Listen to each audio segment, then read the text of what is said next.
Bonjour. Dans le cadre du cours Base de données de la modélisation au SQL, voici une capsule d'introduction à la commande SQL Select. Il faut savoir que toute requête SQL d'interrogation des données s'écrit autour de cette commande Select. Son pouvoir expressif est donc riche et complexe. Nous ne ferons que l'effleurer en nous concentrant sur la façon de traduire simplement, en SQL, les différents opérateurs de l'algèbre relationnelle. Une requête SQL comprend plusieurs parties que l'on appelle des clauses. Seule la clause select est obligatoire, mais une commande SQL peut également contenir d'autres clauses comme les clauses from et where, qui sont les plus courantes, ou encore les clauses with, group by, having, order by, limit, pour n'en citer que quelques-unes. Dans cette vidéo, nous n'aborderons que les clauses select, from et where. Pour écrire nos requêtes, nous utiliserons une base de données minimaliste constituée de 3 relations. La relation personne, qui rassemble les prénoms et noms d'enseignants et d'étudiants. Une relation cours, qui contient l'intitulé des cours, accompagné de l'identifiant de l'enseignant qui le dispense. Et enfin, une relation suivre, qui indique l'identifiant d'un étudiant, l'identifiant du cours suivi par l'étudiant et la note que l'étudiant a obtenue à ce cours. Comme système de gestion de base de données relationnelle, ou SGBDR en abrégé, nous utiliserons PostgreSQL, qui est un outil libre, multiplateforme, performant et très avancé dans la conformité aux standards SQL. Bien entendu, PostgreSQL est construit sur une architecture client-serveur et nous utiliserons son client orienté ligne de commande, PSQL. Dans ce client, anti/d permet d'afficher l'ensemble des tables. Pour afficher le détail de la table personne, nous tapons simplement anti/d personne. On peut alors voir les 3 colonnes qui composent cette table et le fait que la colonne ID personne est sa clé primaire. Pour afficher le contenu de cette table, il faut écrire notre première requête, select étoile from personne. Ne pas oublier le point-virgule qui doit terminer chaque requête. La première opération que je vais présenter est la projection. Cette opération permet de choisir les colonnes que l'on souhaite afficher. En algèbre relationnelle, on la note pi. En SQL, le choix des colonnes se fait dans la clause select. Par exemple, pour ne conserver que la colonne prénom de la table personne, on écrit select prénom from person. Attention, le résultat de cette requête contient des doublons. Pour obtenir un résultat sans doublon, il faut écrire select distinct prénom from person. La projection permet ainsi de réduire le nombre de colonnes d'une relation en précisant, dans la clause select, les colonnes que l'on souhaite conserver. Nous venons de voir l'opération de projection qui permet de choisir des colonnes. Pour choisir des lignes, nous devons réaliser une opération que l'on nomme sélection. En algèbre relationnelle, on la note sigma. Et en SQL, le choix des lignes se fait dans la clause where. Par exemple, pour ne conserver que les personnes dont l'identifiant est inférieur à 3, on écrit select étoile from person where id personne inférieur ou égal à 3. La sélection permet donc de réduire le nombre de lignes d'une relation en précisant, dans la clause where, une expression logique qui s'évalue à vrai pour les lignes qui seront conservées. Il est temps de présenter un opérateur fondamental, le produit cartésien. Le produit cartésien permet de générer toutes les possibilités d'association entre les lignes de 2 tables. La bonne compréhension de cette opération conditionne la capacité à écrire des requêtes non triviales. En algèbre relationnelle, cette opération se note comme une croix de multiplication. En SQL, le produit cartésien est effectué entre les tables qui apparaissent dans la clause from, lorsqu'elles sont séparées par une virgule, ou en utilisant le mot-clé explicit cross-join.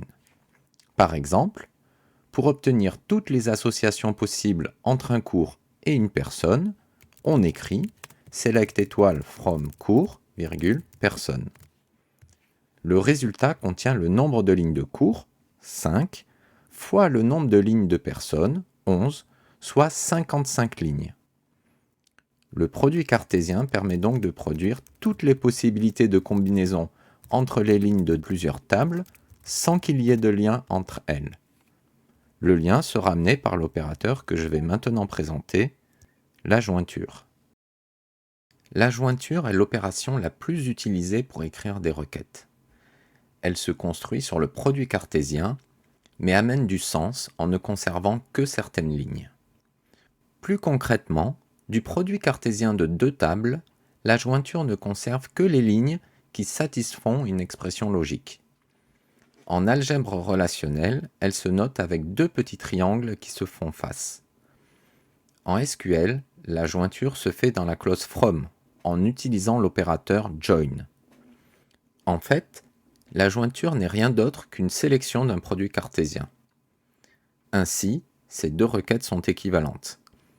Celle qui utilise explicitement l'opérateur join est tout de même à privilégier.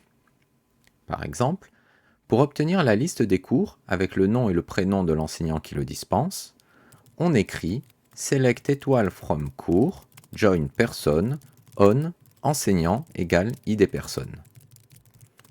Comme illustré dans cet exemple, la jointure est régulièrement utilisée pour reconstituer l'information répartie sur deux tables grâce au lien de la clé étrangère. Une jointure dont la condition de jointure se résume à l'égalité de colonnes de même nom est qualifiée d'équijointure. Dans le résultat de ce cas particulier de jointure, les colonnes identiques utilisées pour la jointure sont fusionnées. En algèbre relationnelle, la condition de jointure se résume à la liste des colonnes impliquées. Il en va de même en SQL, où cette liste est introduite par le mot-clé using. Par exemple, imaginons que, pour chacun des cours, nous désirions afficher les identifiants des personnes qui le suivent. La jointure classique devient fastidieuse, car il faut désambiguiser les noms de colonnes dans la condition de jointure. De plus, on peut observer dans le résultat deux colonnes ID cours parfaitement identiques. Dans un tel cas, mieux vaut utiliser l'équijointure, qui est bien plus rapide à écrire et où les deux colonnes ID cours sont fusionnées.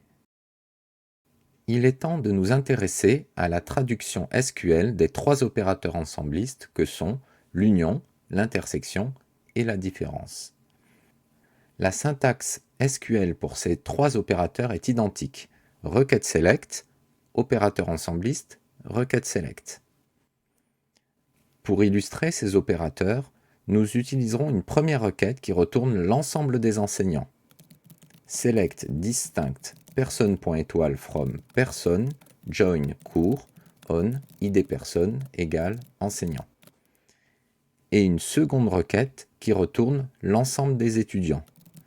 Select distinct person.étoile from person join suivre using id personne. Personne.étoile est un raccourci qui signifie toutes les colonnes de la table personne. L'union permet de produire une nouvelle table qui rassemble le contenu de deux tables. En algèbre relationnelle, l'union se note naturellement avec le symbole mathématique d'union. En SQL, il faut utiliser l'opérateur union entre deux requêtes. Par exemple, pour produire une table qui rassemble l'ensemble des enseignants et des étudiants, on insère simplement l'opérateur union entre nos deux requêtes. Attention, un opérateur ensembliste ne peut porter que sur deux tables qui possèdent le même schéma. Cela signifie que les deux tables doivent avoir le même nombre de colonnes et les mêmes domaines pour les colonnes. L'intersection permet de produire une nouvelle table qui ne contient que les lignes communes à deux tables. En algèbre relationnelle, on utilise le symbole mathématique d'intersection. En SQL, il faut utiliser l'opérateur intersect entre deux requêtes. Par exemple, pour connaître les personnes qui sont à la fois des enseignants et des étudiants, il suffit d'insérer l'opérateur intersect entre nos deux requêtes. Enfin, la différence permet de produire une nouvelle table qui contient les lignes qui n'apparaissent que dans la première table. En algèbre relationnelle, la différence se note avec le symbole mathématique moins, et en SQL, il faut utiliser l'opérateur except entre deux requêtes. Par exemple, pour identifier les enseignants qui ne sont pas également des étudiants, il faut introduire l'opérateur except entre nos deux requêtes. Nous voilà arrivés au terme de cette vidéo d'introduction à la commande select. Nous avons présenté comment traduire simplement, en SQL, les différents opérateurs de l'algèbre relationnelle. Le premier opérateur présenté était la projection, qui permet de choisir des colonnes dans une table en les énumérant dans la clause select. Nous avons également présenté son pendant, la sélection, qui permet de choisir des lignes grâce à une expression logique introduite par la clause where. Nous avons ensuite présenté un opérateur fondamental, le produit cartésien, qui permet de réaliser toutes les combinaisons des lignes des tables énumérées dans la clause from. Nous avons alors présenté la jointure, qui permet de sélectionner certaines lignes du produit cartésien en insérant les mots-clés join on dans la clause from. C'est l'opérateur sur lequel la plupart des requêtes se construisent. Nous avons aussi présenté un cas particulier de jointure, l'équijointure, qui ne conserve que les lignes où deux attributs de même nom contiennent la même valeur. Dans le résultat, les deux colonnes redondantes sont d'ailleurs fusionnées. Nous avons enfin présenté trois opérateurs ensemblistes. L'union, qui permet de rassembler toutes les lignes de deux tables, l'intersection, intersect en SQL, pour extraire ce qu'il y a de commun entre deux tables, et la différence, except en SQL, pour ne retenir que ce qui est propre à la première table. Attention, ces trois opérateurs ne peuvent être appliqués que sur des relations de même schéma. Tous ces opérateurs peuvent être combinés, constituant ainsi une requête plus complexe pour extraire l'information que l'on recherche dans la base de données.